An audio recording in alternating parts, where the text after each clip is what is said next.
Roberto. Boa tarde, Thalia. Boa tarde, Verônica. Boa tarde, Emerson. Pessoal, assistiram a videoaula?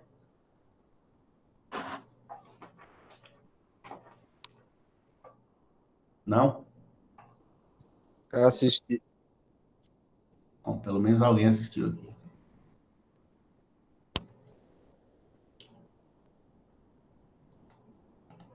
Vamos lá, eu vou começar fazendo um exercício e depois nós vamos falar da prova, de outros assuntos aí, tá bom?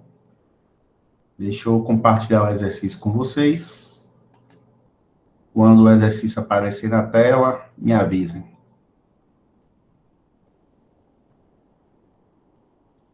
Apareceu. Vamos lá, obrigado. Exercício Sociedade Colonial. Como eu havia dito, na semana passada nós começamos a estudar administração colonial. Ou seja, nós vimos como os portugueses passaram a administrar o Brasil. Primeiro criaram as capitanias hereditárias, entregaram as terras para cada donatário administrar, mas não deu certo, por diversos motivos que eu falei na videoaula passada. Depois foi criado o governo geral, onde o rei de Portugal nomeava um governador, uma pessoa, para governar o Brasil todo. Tá? Então, hoje, o cargo que governa o Brasil é presidente, mas naquela época o cargo que governava o Brasil era governador e era nomeado pelo rei. Tá? À medida que ia surgindo as vilas e as cidades, iam sendo criadas as câmaras municipais. Então, se hoje quem governa a cidade é o prefeito, naquela época não existia prefeito. Quem governava as vilas e cidades eram as câmaras municipais. E não era qualquer pessoa que podia fazer parte das câmaras. Não era qualquer pessoa que podia ser vereador. Tinha que ser rico, tinha que ser da elite, tinha que ser descendente de português. Tá? Então, havia uma elite que governava o Brasil. Tá? E é o que vocês viram na aula de hoje. Vocês viram na aula de hoje como era a sociedade brasileira. Tinha uma elite formada pelos senhores de engenho, descendentes de portugueses ricos, produziam açúcar, tá? Eram donos de escravos, tinham grandes terras, pagavam salário de seus empregados. Abaixo deles tinham os grandes comerciantes, que também eram ricos, mas não eram tão importantes quanto os senhores de engenho. Tinha, além dos grandes comerciantes também, os autônomos, que são as pessoas que trabalham para si. Tinha os assalariados, que trabalhavam ou para os senhores de engenho ou para os grandes comerciantes. E, por fim, nós tínhamos os escravos. Vocês viram que os escravos eram a maior parte da sociedade. Eram eles que levavam a sociedade colonial nas costas. Eram eles que sustentavam o Brasil. O trabalho dos escravos que sustentava o Brasil. Tá bom? E aí eu queria chamar a atenção de uma coisa. Esse ano vocês vão fazer um Enem, vão fazer vestibulares, acredito. E se tem um assunto que todo ano cai no vestibular, é a escravidão. Então, vocês estão vendo esse assunto agora, mas daqui até o final do ano, até próximo do Enem, assista novamente essa videoaula, porque escravidão, todo ano nos vestibulares e nos Enems, são questões certas, tá bom? A maioria das questões, inclusive sobre esse assunto da sociedade colonial, sempre recai sobre a escravidão. Diga, José Vitor. Professor, no canal do senhor tem algum vídeo meio que um resumo, então uma coletânea falando de quais assuntos eram que caem no Enem? Alguma coisa desse tipo? Cara, eu vou fazer uma live. Eu ia falar isso no final, mas você já puxou, né? Eu vou fazer uma live, acho que semana que vem, falando sobre os conteúdos do Enem, sobre o Enem, sobre o SISU, sobre o ProUni. Essas coisas esses meios que se tem de chegar nas faculdades. Aí eu vou estar divulgando nos grupos, você participa lá que eu vou dar as dicas, tá bom? Certo. Valeu. Todo mundo aí tá convidado também, claro. Então é isso. O assunto escravidão é o assunto que mais cai no Enem. Então, preste bem atenção, tá bom? Vamos resolver essa questão? O S, eu acho que deve ser a Universidade Estadual do Ceará, 2015. Sobre a sociedade brasileira do período colonial, pode-se afirmar corretamente que buscava afirmar valores nativistas contestando a exploração colonial. Bom, valor nativista nativismo é o sentimento de amor à sua terra. Então, ele está dizendo que a sociedade brasileira tinha muito amor ao Brasil e não aceitava a exploração de Portugal. Letra B. A sociedade era alicerçada em relações sociais que primavam por igualdade e fraternidade. Então, a sociedade brasileira defendia a igualdade de todos? Depois eles respondem. Letra C. A sociedade colonial baseava-se em relações de cunho escravista e patriarcal? Era uma sociedade escravista e patriarcal? Letra D.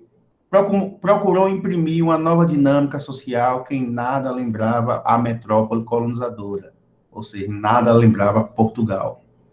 Então, sobre a sociedade brasileira do período colonial, qual dessas opções vocês marcariam como correta? José Vitor falou letra C, a Raquel também. Vamos lá, quem dá mais? Jamile, Emily, Cleciano, Verônica, Emerson, Letícia, Railane. Todo mundo indo de letra C. Parece que é unanimidade, né? A Ricael também falou letra C. Vamos lá. Logo no início do vídeo, da videoaula, para quem assistiu, eu falo algumas características da sociedade colonial. E eu falei que é uma sociedade patriarcal, porque os senhores de engenho mandavam em tudo, mandavam nas suas terras, mandavam na economia, porque produziam açúcar, mandavam nas câmaras, porque só eles podiam fazer parte. Então, e as câmaras governavam as vilas e cidades. Então, os senhores de engenhos é como se fosse um pai de todos, mandava em todos. Né? Por isso que a gente fala patriarcal, vem de pai. Tá? Então, era uma sociedade patriarcal? Era. Era uma sociedade escravista? Também. Acabei de falar no início aqui, e lá também na videoaula, que a sociedade brasileira dependia do trabalho escravo. Estava fundamentada no trabalho escravo. Os escravos eram a maioria da população brasileira da época. Então, letra C está correta, está falando sobre as características da sociedade brasileira do período colonial. Era a sociedade escravista e era uma sociedade patriarcal, ok? Se alguém tiver alguma dúvida, pode perguntar, senão vou passar adiante, porque vi que quase todo mundo marcou a letra C, que está correta. Vamos adiante, deixa eu ver aqui.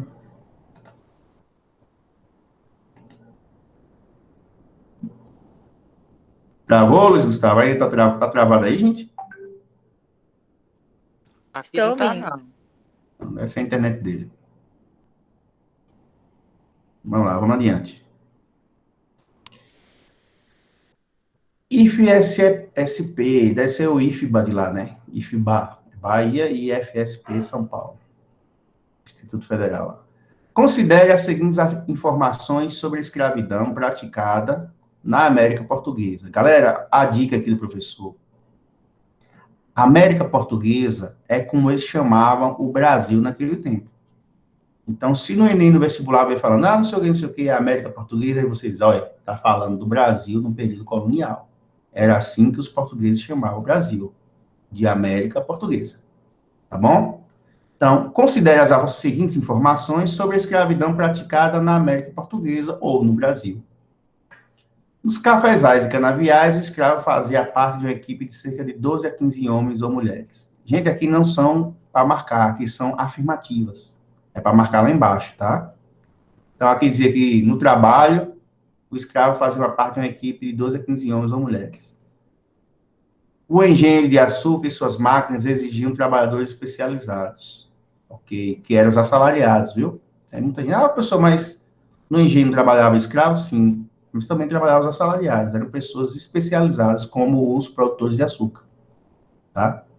Na cidade e no campo havia escravos, pedreiros, carpinteiros, barbeiros e outros, tá? Então eles faziam diversos tipos de serviço.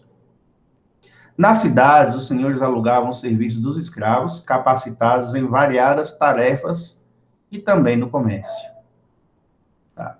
Os escravos domésticos eram supervisionados pelo olhar exigente das donas de casa. Então, aqui são algumas afirmações sobre escravidão no Brasil colonial, ou na América Portuguesa. Agora vamos à pergunta. Analisando os itens apresentados, é correto concluir que a escravidão na América Portuguesa, ou seja, que a escravidão no Brasil restringiu-se aos engenhos, ou seja, era somente nos engenhos de cana, e a produção agrícola era monocultura de exportação. B. A escravidão baseou-se na força física dos escravos, mas não considerou suas habilidades prévias. C. Era distribuída de acordo com o modo de produção industrial das fábricas do período. D. A escravidão esteve presente em todos os setores da vida social e produtiva, na cidade e no campo. Letra E. A escravidão organizava as tarefas de acordo com o interesse pessoal e escolha dos trabalhadores. Está dizendo que as tarefas eram de acordo com o interesse dos escravos. Ou seja, eles que escolhiam o que ia fazer. Então, baseado no que vocês viram sobre a escravidão no Brasil, qual dessas opções vocês marcariam?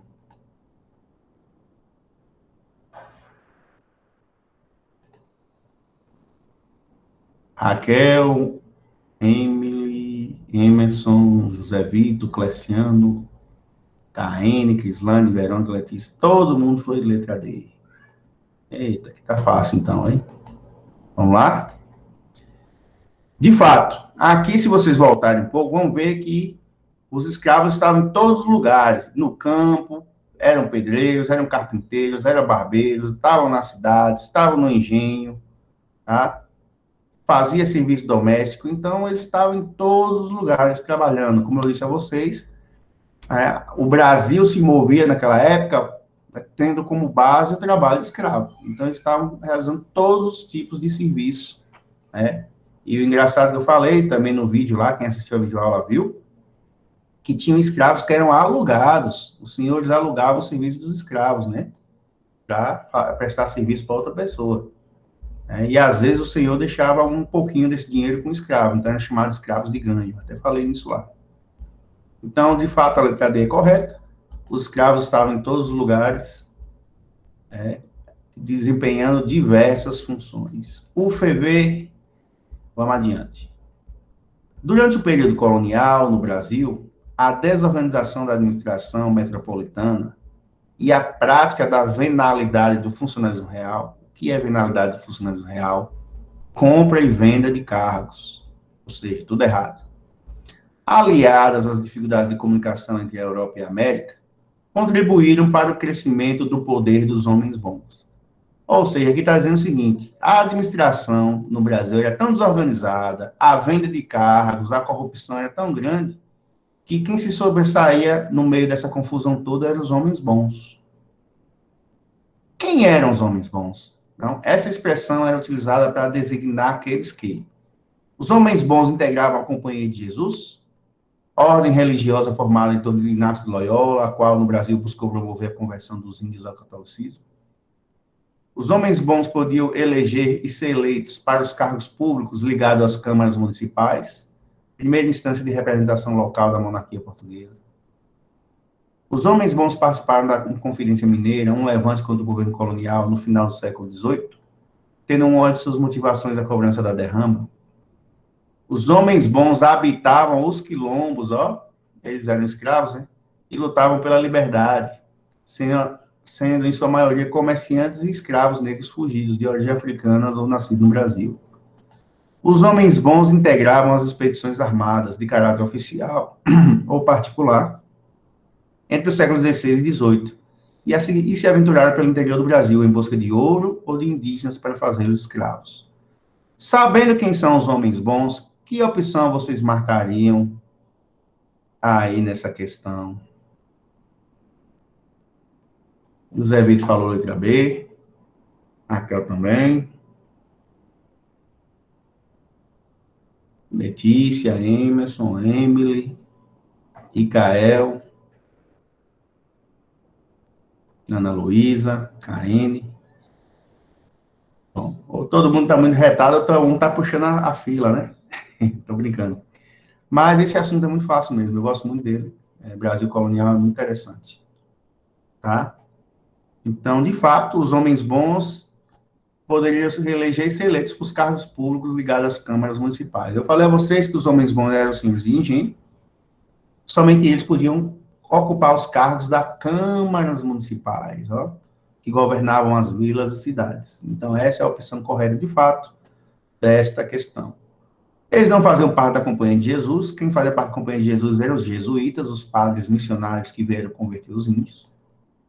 Tá? Eles não participaram da Inconfidência Mineira, a Inconfidência Mineira foi lá adiante, muito depois, e aí quem participava era a galera que tirava ouro e prata, e não eles que eram produtores de açúcar, não tem nada a ver.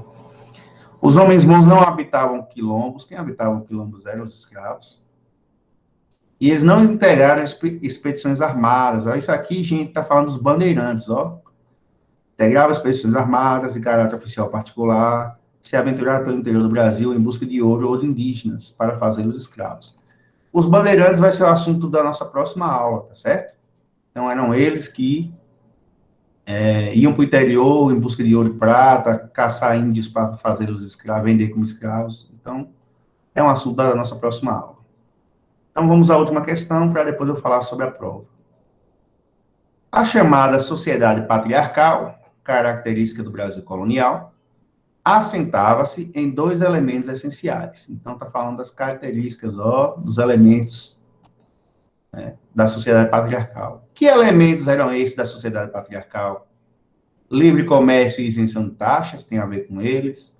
Mão de obra assalariada e monocultura. Pequena propriedade de exportação. Senhores e escravos. Comércio e lavoura. Qual dessas opções tem a ver com a sociedade patriarcal? Aí tá fácil demais, né? Muito bem, muito bem.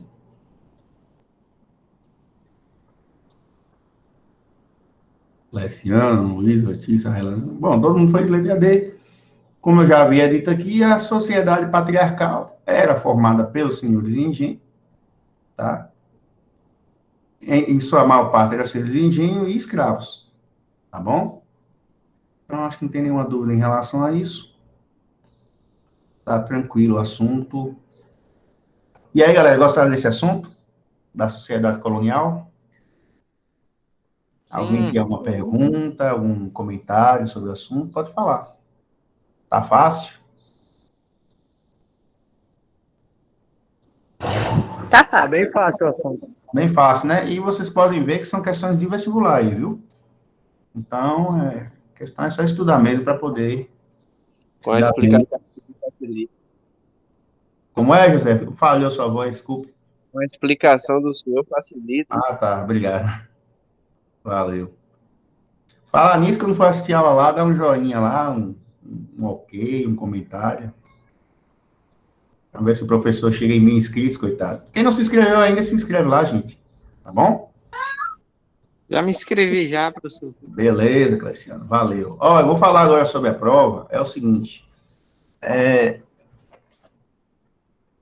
Eu acho, vocês sabem que esse ano vocês vão fazer o segundo e o terceiro ano juntos. Tá? Então, são duas séries em uma só. É por isso que são 6 unidades. E é por isso que vocês têm que fazer 30 pontos. Porque são 6 unidades, vezes 5, que é a média, 30. Então, você tem que fazer no mínimo 30 pontos até o final do ano. Tá bom? Só que agora nós estamos em período aí de transição. Por quê? Porque esse ano teve matrícula, né? Muitos alunos foram matriculados no primeiro ano. O primeiro ano do ano passado vai virar segundo, vocês que eram segundo vão virar terceiro. E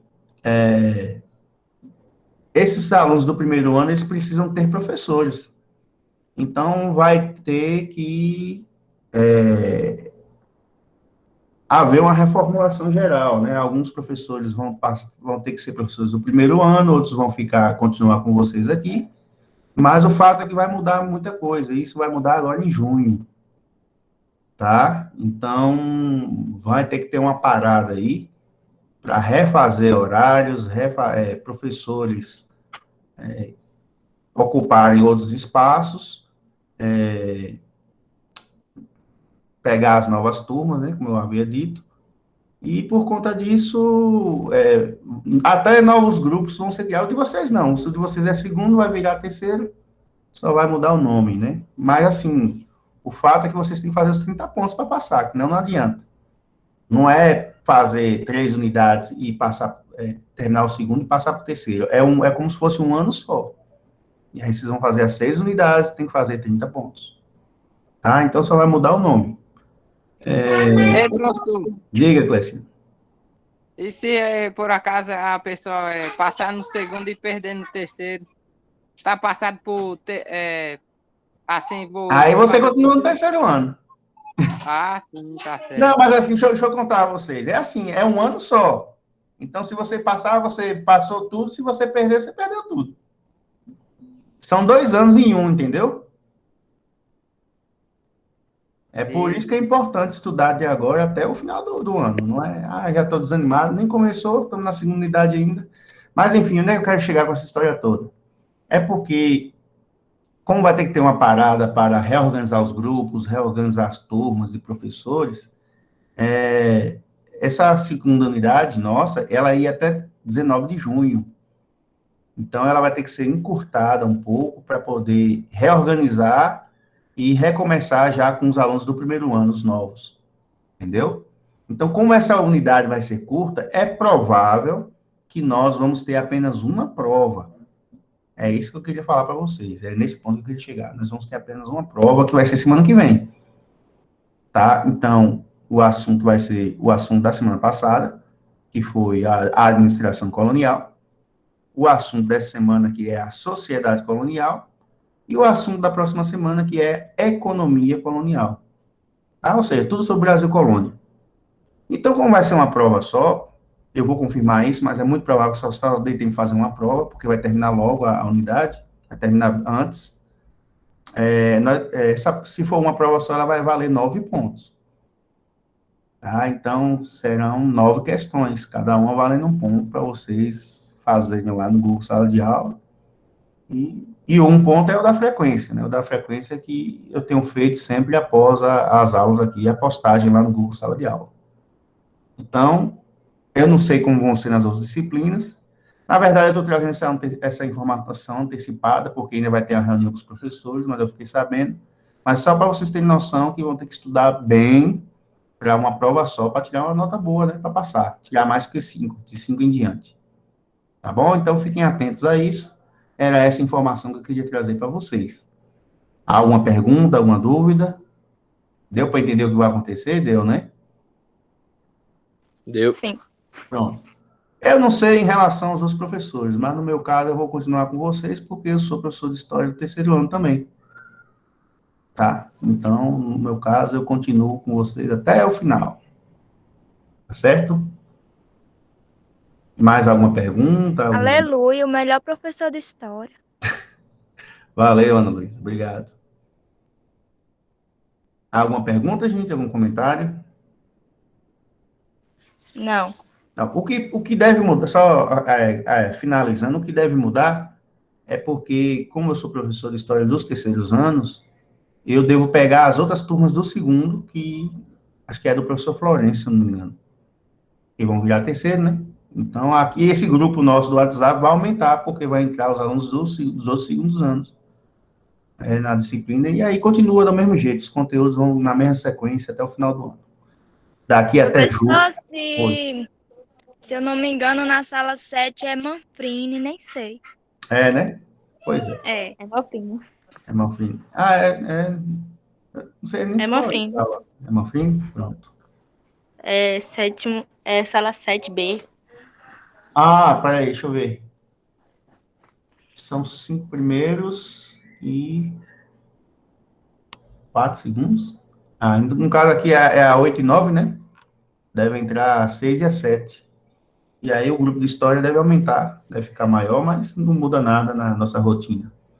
Tá bom? Continue estudando dobrado, porque esse ano é o Enem. Vocês não vão estudar só para passar de ano, vão estudar também para passar no Enem. tá? E fiquem atentos. Professor, sala 10 também é segundo ano. Sala 10, né?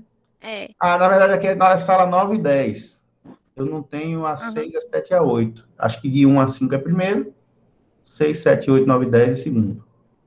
Então, vão entrar mais 3 turmas aqui nesse grupo de WhatsApp. Tá bom? É bom que a aula fica com mais gente, fica mais animado também. Falar nisso, hoje até que a participação foi boa. Deu 21 alunos. Tá melhor do que a média. Alguma pergunta mais? Alguma coisa? Não. Não. Então, ó, fiquem atentos aí que eu vou mandar esse vídeo aqui lá para o grupo do WhatsApp. Mandar o exercício também para quem quiser estudar em outro momento ou quiser passar para o caderno. E fazer a postagem no Google Sala de Aula para que vocês registrem a frequência de vocês, tá bom? Beleza. Ok. Ficamos por aqui. Beleza. Tchau e até a próxima semana, galera. Tchau, Tchau. valeu. Tchau. Valeu. Tchau. Tchau. Tchau. Ah. Tchau.